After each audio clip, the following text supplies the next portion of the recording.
Hello दोस्तों, नमस्कार। कैसे हैं आप सभी? उम्मीद है अच्छे होंगे। तो आपको बता दें कि मैंने अभी हाल ही में क्या किया था कि विज्ञान के पेपर से 1 दिन पहले मैंने एक स्टेटस लगाया था फ़ेसबुक और इंस्टा पे। तो मैंने स्टेटस में ये लगाया था कि विज्ञान से संबंधित क्या-क्या पूछे जा सकते हैं। हमने उसमें संभावित प्रश्न रखे थे, जिसमें हूबहू प्रश्न इसमें बहुत मिलते-जुलते आए हैं। ठीक इस मॉडल पेपर में ही 7 से 8 क्वेश्चन फँस गए हैं। यानी कि अभी तक बहुत सारे मॉडल होंगे जिसमें से जो हमने लिखा था सेम टू सेम हूबहू क्वेश्चन आए हैं। तो आइए हम देखते हैं कौन-कौन मिला है और इसका पूर्ण सॉल्यूशन देखते हैं। 124 आईपी, ठीक है? 2024 विज्ञान का पेपर। अभी मुझे जस्ट ही मिला है पेपर, इसलिए मैं आप लोगों के बीच शेयर कर रहा हूँ। इसे अच्छे से अपना मिलान कर लीजिएगा, ठीक है? आइए देखें, किसी लेंस से वस्तु का प्रतिबिंब आभासी सीधा और वस्तु से छोटा बनता है, वह कौन सा लेंस होगा? देखिए लेंस की बात किया है, तो लेंस जो होता है उसमें अवतल लेंस जो होता है इसमें हमेशा आभासी सीधा और वस्तु से क्या होता है, छोटा बनता है। यानी वस्तु को चाहे जहाँ रखे हमेशा इसकी जो स्थिति होगी यही होगी, आभासी होगी, सीधा होगी और वस्तु से छोटा। तो किसके लिए होगा? अवतल लेंस के लिए होगा, ठीक है? दूसरा क्वेश्चन आप देख पा रहे होंगे, एक गोली दर्पण के वक्रता केंद्र तथा ध्रुव के बीच की दूरी 20 सेंटीमीटर है। दर्पण के ध्रुव से फोकस की दूरी क्या होगी? यानी वक्रता केंद्र और ध्रुव के बीच की दूरी दिया है। यानी दर्पण पहले बना लीजिए गोली, यहाँ पर ध्रुव होता है और यहाँ पर सी होता है। इनके बीच की दूरी को हम लोग वक्रता त्रिज्या कहते हैं। तो केंद्र और ध्रुव के बीच, केंद्र केंद्र का मतलब ये सी और इनके बीच यानी आर का मान दे दिया 20, आर का मान 20 दिया है और पूछ रहा है दर्पण के ध्रुव और एफ, यानी एफ बीच में होता है, इसका आधा होता है। यानी इसका अगर हम आधा कर देंगे तो वो एफ के बराबर मिल जाएगा। आधा करेंगे यानी 10, कितना? 10 सेंटीमीटर होगा, ठीक है। क्वेश्चन नंबर 3 की बात करते हैं। प्रकाश की किस घटना के कारण आकाश नीला दिखाई देता है? रंग से संबंधित जितना घटना हो वो सब स्कैटरिंग ऑफ लाइट होगा, यानी प्रकाश का प्रकीर्णन होगा। अगला क्वेश्चन देखते हैं। एक लेंस की क्षमता प्लस 2 डायोप्टर है, इसकी फोकस दूरी से सेंटीमीटर में कितनी होगी? देखिए 2 डायोप्टर दिया है, यानी एक इसका मान है लेंस की क्षमता, लेंस की क्षमता को पी से दर्शाते हैं। पी बराबर फार्मूला था 1/k एफ, और एफ होना चाहिए मीटर में, शर्त ये अगर आप ये फार्मूला लिखना चाहते हैं 100/k एफ हो जाएगा। 100 किस में हो जाएगा? सेंटीमीटर में।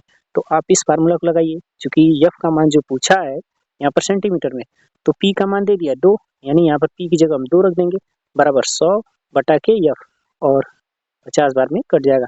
एफ बराबर कितना आ जाएगा? 50 प्लस 50, यानी ये डायोप्टर प्लस में है तो ये प्लस में आएगा, माइनस में होता तो हमारा उत्तर किस में आता? माइनस में, ठीक है। नेक्स्ट क्वेश्चन की बात करते हैं। फ्यूज तार को निम्नलिखित घरेलू विद्युत वितरण में किस तार को श्रेणी क्रम में जोड़ा जाता है? कहने का मतलब जो फ्यूज लगाते हैं हम लोग, जो खंभे से पोल से तार लेकर आते हैं तो पहले एक फ्यूज लगाते हैं, ठीक है। वो पूछ रहा है कि आप फ्यूज को किस वाले तार में लगाएंगे? भू संपर्क तार में नहीं, भू संपर्क तार में, देखिए उदासीन तार में नहीं, हमेशा फेज तार में लगाया जाता है। यानी जो कुंजी होती है वो किस में लगाई जाती है? वैसे तो आप दोनों में लगाते हैं, लेकिन जरूरी होता है आपका किसमें? फेज तार में लगाना। तो यहाँ पर फेज की जगह न देकर जीवित तार दिया है जिसमें से हाई वोल्टेज धारा जाती है, ठीक ना, उसको बोला है, जिसको बोलते हैं लाइव वायर, ठीक। नेक्स्ट अगला क्वेश्चन, यदि शक्ति कार्य समय, अच्छा 3 राशियां दी हैं, इनके बीच संबंध क्या हो सकता है? शक्ति P बराबर कार्य बटा के समय होता है, P बराबर W बटा के T। अच्छा इनके मात्रक क्रमशः x1 x2 x प्रदर्शित है, तो निम्न में से कौन सा संबंध सही होगा? यानी यहाँ पर आप देख पा रहे होंगे, मतलब 2 राशियों का यानी 2 मात्रक का यहाँ पर गुणा किया गया है, तब जाके कोई तीसरा आया, यानी गुणा हुआ है, यहाँ पर भाग दिया है तो इसको गुणा के रूप में बना लेते हैं। तो P इंटू टी बराबर क्या हो जाएगा? W, P इंटू टी बराबर W। अच्छा P का कौन है? x1, P का है x1 इंटू टी का कौन है? T का हमारा है x3, P इंटू x3 बराबर W का मात्रक कौन है? W का मात्रक है x2, यहाँ x2। तो ये वाला संबंध किससे मिल रहा है? B वाले से, तो आपका ये आंसर सही हो जाएगा। आइए क्वेश्चन नंबर 7 की बात करते हैं। एक चालक में 10 एम्पियर की धारा, यानी धारा का मान आपका 10 एम्पियर है, आई का मान हो गया, इसके संगत 2 सेकंड में, यानी टी का मान हो गया 2 सेकंड। आवेश की मात्रा बताइए, यानी क्यू का मान पूछ रहा है, और जानते हैं क्यू बराबर होता है आई टी, आई का टी में गुणा करना है, 10 गुना कितना हो जाएगा? 20 कूलाम आवेश हो जाएगा। तो 20 कूलाम आवेश आपका ये सही होगा। आइए दोस्त क्वेश्चन में हमने प्लास्टर ऑफ पेरिस के बारे में आपको दिया था, जो यहाँ पर वो दिया है प्लास्टर ऑफ पेरिस का सूत्र की। तो प्लास्टर ऑफ हमने अपनी कोचिंग में संस्था में हमने इसको याद भी करवाया था।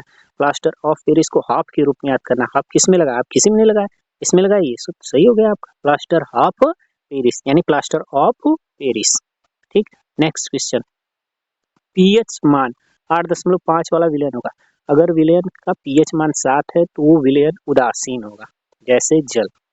अगर उसका मान 7 से कम है, 7 से कम, तो वो होगा अम्लीय। अगर 7 से ज्यादा है तो वो होगा क्षारी। ओके, तो 7 से कहीं ना कहीं ज्यादा है, इसलिए विलयन कैसा होगा? क्षारी होगा। ठीक है, स्वाद में खट्टा होगा। OH माइनस आयन पाए जाएंगे इसमें। नेक्स्ट, ये बोल रहा है इसका आईपीएससी नाम लिखिए। देखिए इसमें CHO कीटोन है, यानी एल जुड़ेगा इसमें, ठीक ना। अगर OH रहता, OH नहीं है, CHO है, तो इसमें देखिए तो सबसे पहले काउंटिंग कीजिए कार्बन की, 1 2 3। 3 कार्बन के लिए हम क्या लगाते हैं? 3 कार्बन के लिए प्रोप लगाते हैं, लेकिन उससे पहले प्रतिस्थापी आ गया CH3, इसको हम बोलते हैं मेथिल। क्या बोलते हैं? मेथिल। और 2 नंबर पे 2 मेथिल, और 3 कार्बन के लिए प्रोप, एल लगा देंगे, प्रोपेनल, एल हो जाएगा। ये आपका सही हो जाएगा। ठीक है, नेक्स्ट कह रहा है कि वायतम कोष में 7 इलेक्ट्रॉन वाला तत्व क्या होगा? चलिए एक 7 इलेक्ट्रॉन वाला देख लेते हैं। क्लोरीन है, 17 परमाणु क्रमांक होता है, 2 8 और 7। इसके आखिरी कक्षा में 8 इलेक्ट्रॉन है, कम से कम 8 इलेक्ट्रॉन होने चाहिए, 7 है, तो 1 इलेक्ट्रॉन की यहाँ पर कमी है। अगर 1 इलेक्ट्रॉन कहीं से इसको मिल जाए तो इसका अष्टक पूरा हो जाएगा। तो जो इलेक्ट्रॉन ग्रहण करता है उसे हम लोग अधातु कहते हैं। जो इलेक्ट्रॉन ग्रहण करता है उसे क्या कहते हैं? अधातु। ठीक, कैल्शियम नाइट्रेट का रासायनिक सूत्र होता है। तो कैल्शियम नाइट्रेट का आपको रासायनिक सूत्र नहीं लिखना आता है तो मैं आपको बता दे रहा हूँ। कैल्शियम का होता है Ca, नाइट्रेट का होता है NO3। इनकी संयोजकता नीचे लिखिए, संयोजकता इसकी 2 होगी, और नाइट्रेट की लिखेंगे तो 1 होती है। अब इसका क्रॉस गुणा कर देते हैं, यानी CaNO3, NO3 एक साथ, Ca के नीचे संयोजकता 1 आएगी, पीरियड। ठीक, NO3 का आएगा 2, CaNO3 का 2s, calcium nitrate. Okay, next question number 13 की बात करते हैं। निम्नलिखित में असंतृप्त हाइड्रोकार्बन कौन है? देखो जो हाइड्रोकार्बन होते हैं ये 2 प्रकार के होते हैं, एक होता है संतृप्त, एक होता है असंतृप्त। ठीक, संतृप्त का सामान्य सूत्र जो होता है CnH2n+2 होता है। असंतृप्त में 2 होते हैं, कार्बन कार्बन के बीच डबल बॉन्ड हो, कार्बन कार्बन के बीच ट्रिपल बॉन्ड हो। यहाँ पर संतृप्त में क्या होता है? कार्बन कार्बन के बीच सिंगल बॉन्ड होता है। ठीक, और इनमें अगर इसका देखें तो CnH2n होता है, और इसका देखें तो CnH2n-2 होता है। तो इसमें देखना है असंतृप्त हाइड्रोकार्बन कौन है। असंतृप्त मतलब इसमें डबल बॉन्ड वाला हो या ट्रिपल बॉन्ड वाला हो। ठीक है, देखिए ये तो नहीं होगा। ठीक, और ये दुगुना करके 2 जोड़ा है, दुगुना करके 2 जोड़ा है, ये भी आपका संतृप्त है, ये भी नहीं होगा। ये भी दोगुना करके 2 जोड़ा है, ये भी नहीं होगा। तो आपका ये होगा केवल दोगुना। ठीक, दोगुना यानी डबल बॉन्ड के बीच। आइए नेक्स्ट क्वेश्चन देखते हैं। 14वां, रक्त दाब नापा जाता है तो आप रक्त दाब मापी से मापा जाता है, इसको बोलते हैं स्फाइगोमैनोमीटर भी बोलते हैं। ठीक ना। 15, निम्नलिखित में कौन सा पादप हार्मोन है? तो साइटोकाइनिन जो है ये पादप हार्मोन है, उसके विकास और वृद्धि के लिए कारगर होता है। एक लिंगी पुष्प, एक लिंगी या द्विलिंगी कहिए या बहुलिंगी कहिए, 2 प्रकार के होते हैं पुष्प। ठीक, तो इसमें गुड़हल, गुलाब, सरसों ये सब बहुलिंगी है। ठीक है, जिसमें आपका आप कह सकते हैं कि नर युग्मक मादा युग्मक मतलब दोनों निर्माण। ठीक है, एक प्रकार से आप कह सकते हैं पुंकेसर और स्त्रीकेसर, जो जिसमें दोनों पाए जाए, बहुलिंगी, और जिसमें केवल उसमें से एक भाग पाया जाए। ठीक है, उसमें होगा पपीता, एक लिंगी। पुनर्जनन, पुनर्जनन का निर्माण होता है तो प्लेनेरिया में पुनर्जनन का निर्माण होता है, यानी इसके किसी अंग या भाग को काट देंगे तो वो एक नए जीव का निर्माण कर देता है। ठीक है, ब्रायोफिलियम, ये पत्तियों के द्वारा नए पौधे का निर्माण होता है। ठीक है, हाइड्रा, इसके किसी एक भाग से, निश्चित भाग से विकास होता है जीव का। ठीक है, इसे मुकुल कहते हैं। आगे हम लोग देखेंगे इसके। ठीक, आइए अगला 18वां क्वेश्चन देखते हैं। ओजोन परत का क्षरण निम्न में से किसके कारण होता है? तो क्लोरोफ्लोरोकार्बन के कारण, CFC, इसको शॉर्ट में बोलेंगे CFC। ठीक है, प्राकृतिक पारितंत्र है प्राकृतिक पारितंत्र में 1 आएगा। प्राकृतिक पारितंत्र का मतलब होता है एक छोटी से ऐसी लोकेशन, ऐसा जगह जहाँ पर जीव-जंतु सभी प्रकार के मिले आपको, ठीक है? वो होगा आपका 1। नेक्स्ट, आहार श्रृंखला में उत्पादक कौन होता है? आहार श्रृंखला में मतलब जो भोजन को पहले निर्माण करता है वो हरे पेड़-पौधे होते हैं, नील हरित शैवाल, ठीक? नेक्स्ट, आइए अब कुछ क्वेश्चन बोला है। उपभाग 1 यानी पार्ट बी की हम बात करते हैं। दृष्टि दोष किसे कहते हैं? देखिए ये भी क्वेश्चन हूबहू फंसा था। हमने दूरदृष्टि दोष और निकट दृष्टि दोष हमने दिया था, उसमें से इसी में से है, बस क्वेश्चन को घुमा के पूछा है। दृष्टि दोष किसे कहते हैं? मतलब जब हमारी आंख में, मतलब ये आंख है, कार्निया है, ये लेंस है, ये रेटिना है, ये कोई वस्तु है, इस वस्तु का प्रतिबिंब हमारी जब रेटिना पर बनता है तो नेत्र में कोई दोष नहीं होता है। रेटिना से पहले या बाद में बनने लगे तो नेत्र में दोष हो जाता है। जब हमारी आंख में किसी वस्तु का प्रतिबिंब रेटिना से पहले या बाद में बनने लगे तो नेत्र में दोष कहलाता है, ठीक है? PQR 3 लोग हैं, PQR 3 व्यक्ति है, इनमें दोष हुआ है और उनके निवारण के लिए कौन कौन सा लेंस का यूज करेंगे? तो सबसे पहले पता लगाएंगे कौन सा दोष है। P निकट की वस्तु को स्पष्ट देखता है, दूर की वस्तु को स्पष्ट नहीं, यानी कि रेटिना से पहले इसका प्रतिबिंब बन गया तो निकट दृष्टि दोष हो गया। इसमें कौन सा है? निकट दृष्टि दोष। और निकट दृष्टि दोष यानी इसको दूर करके रेटिना पर बनाना है तो हमारे पास 2 लेंस होते हैं, एक उत्तल लेंस होता है, एक अवतल लेंस होता है। तो ये उत्तल लेंस हो गया, ये किरणों को बटोरने का काम करता है। अवतल लेंस का करता है किरणों को फैलाने का, यानी किरण को फैलाना है तो हम किसका यूज करेंगे? अवतल लेंस का, ठीक है? यहाँ पर क्यों? दूर की वस्तु को स्पष्ट दिखता है, दूर का मतलब दूरदृष्टि दोष हो गया इसमें, और दूरदृष्टि दोष हो गया मतलब इधर बनने लगा रेटिना से दूर, इसको नजदीक लाना है रेटिना पर तो हम इसमें यूज कर देंगे उत्तल लेंस का, ठीक है? चलिए, आर न तो दूर की वस्तु और न ही निकट की वस्तु को स्पष्ट देख पाता है, इसको आप जरा दृष्टि दोष भी कह सकते हैं, वृद्ध व्यक्तियों में होता है। इसमें हम द्विफोक्सी लेंस का यूज करते हैं, यानी चश्मे में द्विफोक्सी लेंस, यानी अवतल उत्तल दोनों यूज करेंगे। चश्मे में जो ऊपर भाग होगा वो अवतल लेंस होगा, ठीक है? और चश्मे में जो नीचे वाला भाग होगा वो कौन होगा? उत्तल लेंस, ठीक? इस प्रकार से हम लोग इसका निवारण कर सकते हैं। आइए, बोल रहा है कि जल तथा कांच में प्रकाश की चाल इतना और इतना है, अपवर्तनांक की गणना कीजिए। पानी के सापेक्ष कांच, पानी के सापेक्ष कांच, सबसे पहले ये प्रकाश की किरण कैसे कैसे जा रही है देखिए। मान लीजिए ऊपर आपका जल हो गया और नीचे हो गया कांच, ठीक? तो इन दोनों में ये जो होगा ये विरल माध्यम होगा और ये जो होगा ये क्या होगा? सघन। सघन मतलब जिसमें प्रकाश की चाल कम हो, विरल मतलब जिसमें प्रकाश की चाल का हो ज्यादा हो। देखिए प्रकाश की चाल ज्यादा है, प्रकाश की चाल क्या है? कम। तो इसमें प्रकाश की कोई किरण आएगा तो अविलंब की ओर झुक जाएगा, ठीक ना? अविलंब की ओर झुक जाएगा। पहले में प्रकाश की चाल V1 है, दूसरे में प्रकाश की चाल V2। पानी के सापेक्ष कांच का पूछ रहा है अपवर्तनांक। अपवर्तनांक कांच को हम लोग G से दर्शा देते हैं, ग्लास, वाटर से पानी। तो पानी के सापेक्ष कांच, कांच का अपवर्तनांक किसके सापेक्ष? वाटर के सापेक्ष। मतलब पहले माध्यम में जो चाल होगी और दूसरे माध्यम में चाल, दोनों का अनुपात निकाल देना। पहले में चाल 2.25 गुणे 10 पे घाते 8 है और दूसरे में है 2 गुणे 10 पे घाते 8। ये कट जाएगा आपका, 2.25 में आपको 2 से भाग दे देना, उत्तर आके आ जाएगा आपका 1.125, ठीक है? इसका कोई मात्रक नहीं होगा क्योंकि मीटर प्रति सेकंड से मीटर प्रति सेकंड आपका कट जाएगा, ठीक है? इसी प्रकार वायु के सापेक्ष कांच का अपवर्तनांक, अपवर्तनांक कांच का किसके सापेक्ष? वायु यानी एयर के सापेक्ष, यानी एयर में प्रकाश की चाल और बटा के ग्लास में प्रकाश की चाल। एयर में प्रकाश की चाल होती है 3 गुणे 10 पे घाते 8 और V2 यानी कांच में आपका दिया है, कांच में कितना दिया है? 2 गुणे 10 पे घाते 8, 10 बाते 8 कट जाएगा, 3 में 2 से भाग देना है तो 1.5 आ जाएगा। उम्मीद है आप समझ गए होंगे, ना समझ में आए तो आप कमेंट कीजिएगा, मैं अवश्य उत्तर दूंगा उसका। आइए नेक्स्ट क्वेश्चन की बात करते हैं। किसी चालक का प्रतिरोध किन किन बातों पर तथा किस प्रकार निर्भर करता है? किसी चालक का प्रतिरोध, सबसे पहले जान जाइए कि प्रतिरोध जो होता है धारा के मार्ग में रुकावट उत्पन्न करता है। जो प्रतिरोध होता है चालक की लंबाई पर निर्भर करता है, चालक की लंबाई पर, और चालक तार का जो क्षेत्रफल होता है उस पर निर्भर करता है, और किस पर निर्भर करता है? उसके ताप पर निर्भर करता है, यानी टेम्परेचर बढ़ाएंगे तो उसकी लंबाई बढ़ेगी, लंबाई बढ़ेगी तो उसका प्रतिरोध क्या होगा? बढ़ेगा। इन बातों पर निर्भर करता है। अब एक सवाल दिया है, इसको हम लोग सॉल्व करते हैं, ठीक है? कि एक तार का प्रतिरोध R है, प्रतिरोध R है, प्रतिरोध का मान कितना हो जाए? पहले R था, मान लेते हैं अब R डैश हो जाता है, ठीक?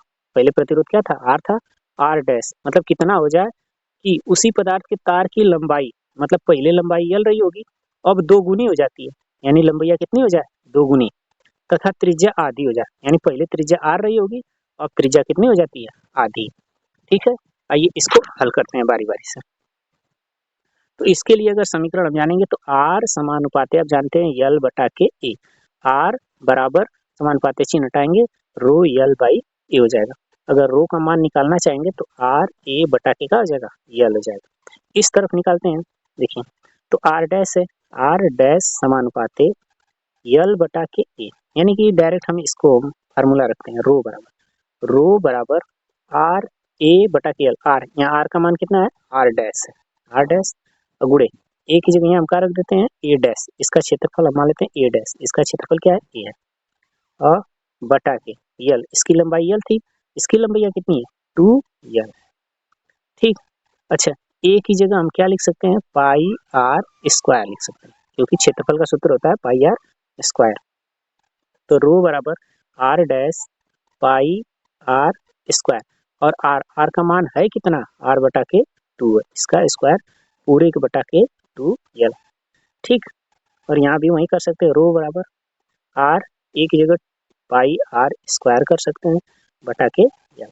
देखिए कोई भी पदार्थ है उसकी जो प्रतिरोधकता होता है, यानी रो का मान वो सेम होता है, बराबर होता है, यानी कि ये दोनों रो आपस में क्या होंगे बराबर, ये तो ये राइट हैंड साइड भी क्या होंगे बराबर, लेफ्ट हैंड साइड बराबर तो राइट हैंड साइड भी क्या होंगे बराबर होंगे, यानी कि आर पाई आर स्क्वायर बटा के यल इक्वल होंगे आर डैश पाई, इसका स्क्वायर कर देंगे तो आर स्क्वायर नीचे आ जाएगा 4 हो जाएगा वर्क करेंगे तो, और पहले से 2L था ही।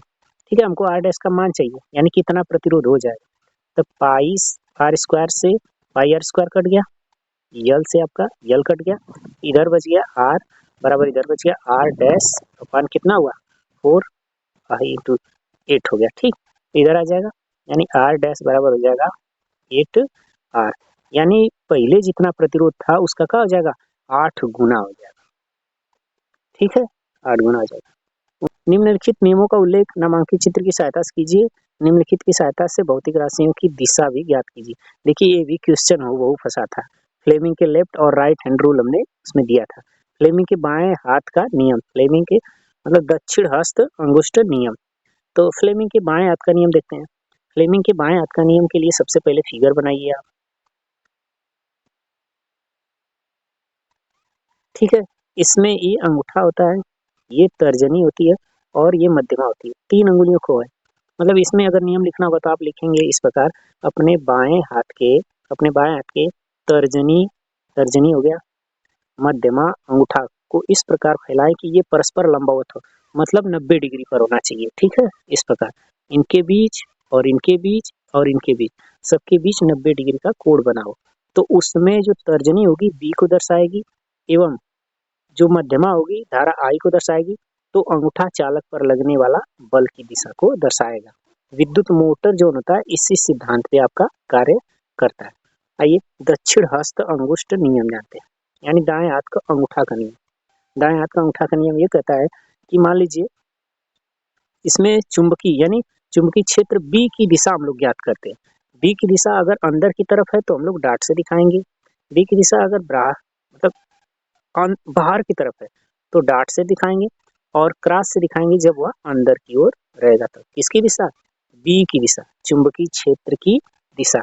तो इसके लिए क्या होता है कि मान लीजिए हमारे पास ये चालक तार है, चालक तार को अपने अंगूठे रख लेते हैं इस प्रकार, तो अंगूठा की दिशा चालक तार की धारा की प्रभावित होती है, मतलब कि ये तार है इसमें धारा की दिशा जिधर बह रही है उधर अंगूठा रखना है, तो अपनी उंगलियां जिधर घूमेगी उधर बी की दिशा होगी, यानी कि ये धारा की दिशा हो जाएगी, तो अपना अंगूठा इस पर रख लेंगे और ये देखेंगे कि हमारा जो ये हाथ है, हाथ की उंगलियां किधर घूम रही है उस दिशा में इसमें क्या होगा धारा की बी की दिशा। ठीक है, दक्षिण हस्त अंगुष्ठ नियम। अच्छा अथवा में करके क्वेश्चन दिया है, यानी ए हो गया, बी हो गया, सी हो गया। ठीक है ना, 3 तार है, तो किसी एक तार को आप ले लीजिए रेड ले लीजिए, क्या ले लीजिए रेड, रेड मतलब लाल, और एक को ले लीजिए ब्लैक यानी काला ले लीजिए, और एक को ले लीजिए हरा। ठीक है, तो जो रेड होगा वो फेज तार होगा, मतलब कौन सा होगा फेज, मुख्य धारा वाला, तो इसको हम लिख देते हैं फेज। ठीक, ये क्या करता है धारा प्रवाह में सहायता करता है, धारा को लेकर आता है आपके घर तक। ये जो काला है इसको हम लोग न्यूट्रल बोलेंगे। क्या बोलेंगे? न्यूट्रल। ठीक, उदासीन तार होता है। ये धारा को क्या करता है? लेकर जाने का कार्य करता है। और ये हरा जो आपको दिख रहा है ये अर्थिंग का काम करेगा। किसका कार्य करेगा? अर्थिंग का काम करेगा। अर्थिंग का सिंबल ये होता है। ठीक, अर्थिंग ये क्या करता है कि सुरक्षा प्रदान करता है। कोई भी उपकरण में जैसे धारा ऑटोमेटिक फेज या न्यूट्रल का आ जाए तो उसमें कहीं विद्युत का झटका न लग जाए, इसलिए हम लोग अर्थिंग तार का यूज करते हैं। जो हरे जो प्लग होता है इसमें ये जो होता है इसको ही हम लोग अर्थिंग से करते हैं और इसको हरे तार से करते हैं। ये फेज होता है और ये क्या होता है? न्यूट्रल होता है। ये प्लस होता है, ये माइनस होता है और ये अर्थिंग होता है। ठीक है, किसी बोर्ड में ये हमने दर्शाया। आइए next। इसमें दिया है कि एथेनॉल के दो रासायनिक गुणों को रासायनिक समीकरण लिखें। ये भी क्वेश्चन हो बहु देखो फंसा है। एसिटिक अम्ल, देखिए एसिटिक अम्ल की जगह हमने एथेनोइक अम्ल लिखा था। हमने लिखा था एथेनॉल और एथेनोइक अम्ल के गुणधर्म के बारे में जानना है। तो एसिटिक अम्ल बस इसमें दे दिया, उसमें हमने क्या दिया था? एथेनोइक अम्ल। बाकी आपको जानना है, ठीक ना? दोनों नाम जानते रहेंगे तभी कर पाएंगे। आइए देखते हैं एथेनॉल के बारे में। हमने पहले से ही इसको लिख लिया है ताकि आपका टाइम ज़्यादा बर्बाद ना हो। एथेनॉल के रासायनिक गुण का समीकरण लिखिए। सोडियम के साथ अपक्रिया करते हैं। एथेनॉल का मतलब होता है मदिरा, दारू, ठीक है, अल्कोहल। C2H5OH इसका फार्मूला होता है। तो इसकी हम सोडियम के साथ अपक्रिया कराएंगे। रासायनिक गुण को लिखना है आपको, तो सोडियम के साथ अपक्रिया कराते हैं। सोडियम के साथ अपक्रिया कराने पर होता क्या है इसमें? देखो, एल्कोहल को हम लोग कुछ इस प्रकार भी लिख सकते हैं, CH3CH2OH। इसको हम लोग इस प्रकार लिख सकते हैं। सोडियम से अपक्रिया कराने पर होता क्या है कि इसमें से Na आ जाएगा और H2 को विस्थापित कर देगा। सोडियम एथॉक्साइड बनाएगा और हाइड्रोजन गैस। ठीक है, नेक्स्ट दूसरा उपयोग होगा निर्जलीकरण। निर्जलीकरण का मतलब होता है जल को निष्कासित करना। यानी कि इसको जब हम क्या करेंगे, H2SO4 यानी सल्फ्यूरिक उत्प्रेरक की उपस्थिति में गर्म करेंगे तो एथीन बनाएगा, साथ में इसमें से जल को क्या कर देगा? निष्कासित। तो दो उपयोग आपके हो गए इसमें। ठीक है, आइए नेक्स्ट हम उसमें देखते हैं एस्टीकरण।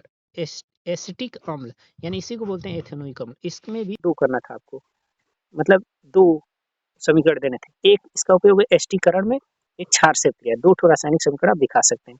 CH3COOH इसका फार्मूला, ठीक ना? एस्टीकरण। तो जब ये एक क्रिया करता है अल्कोहल से तो ये बनाता है एस्टर। एस्टीकरण का मतलब होता है क्या? एस्टर का निर्माण करना। एस्टीकरण का होता है एस्टर का निर्माण करना।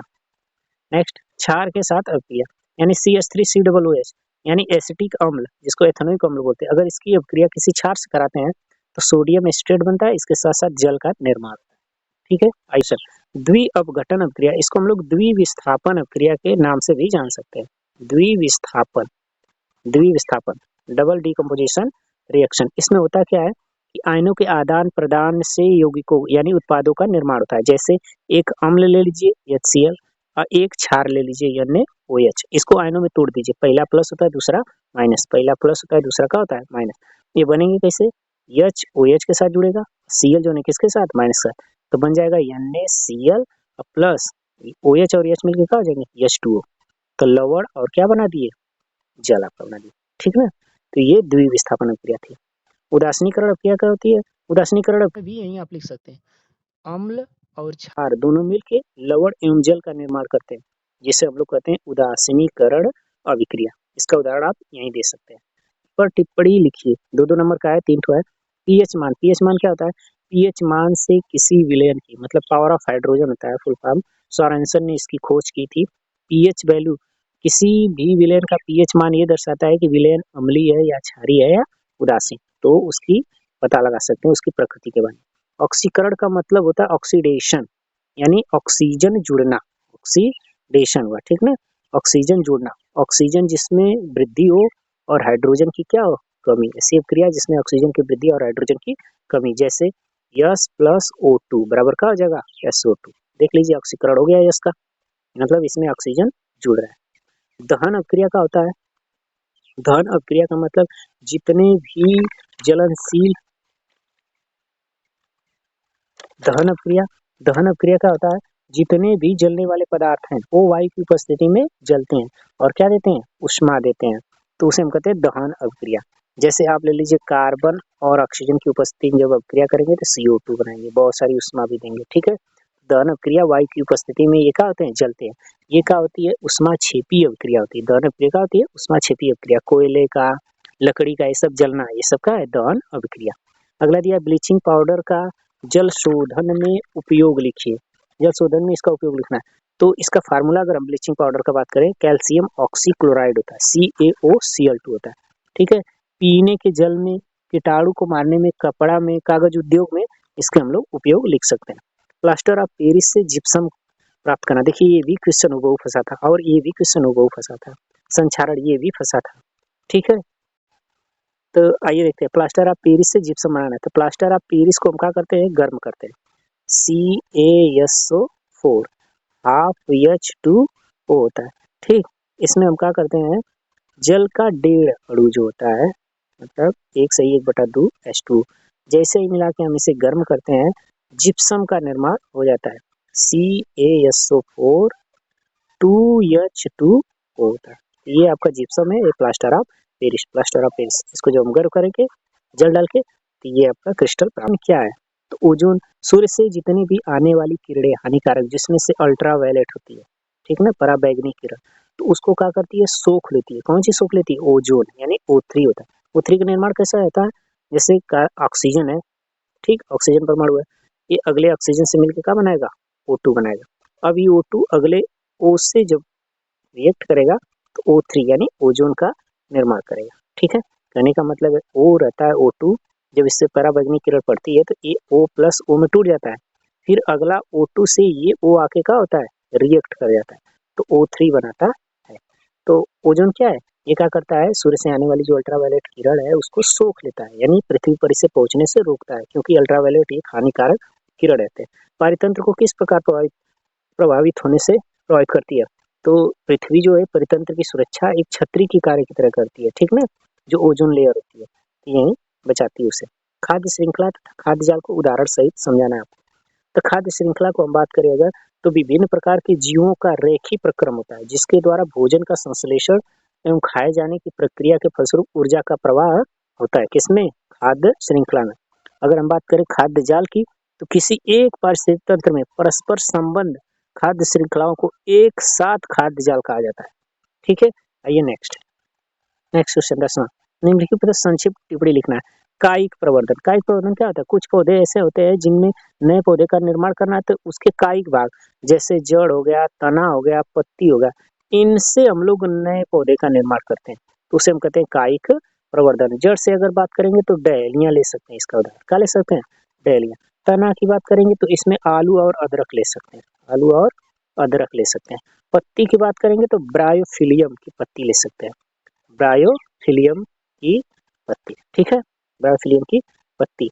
मुकुलन क्या होता है, आइए मुकुलन क्या होता है, तो इस प्रक्रम में जो जीव होते हैं उसके शरीर से एक उभार उत्पन्न होता है। जैसे ये मान लीजिए जीव है कोई, तो इनके शरीर से एक उभार उत्पन्न होगा, तो ये उभार उत्पन्न होता है, और ये उभार उत्पन्न होके पहले नन्हे होते हैं, फिर पूर्ण जीव में विकसित होते हैं।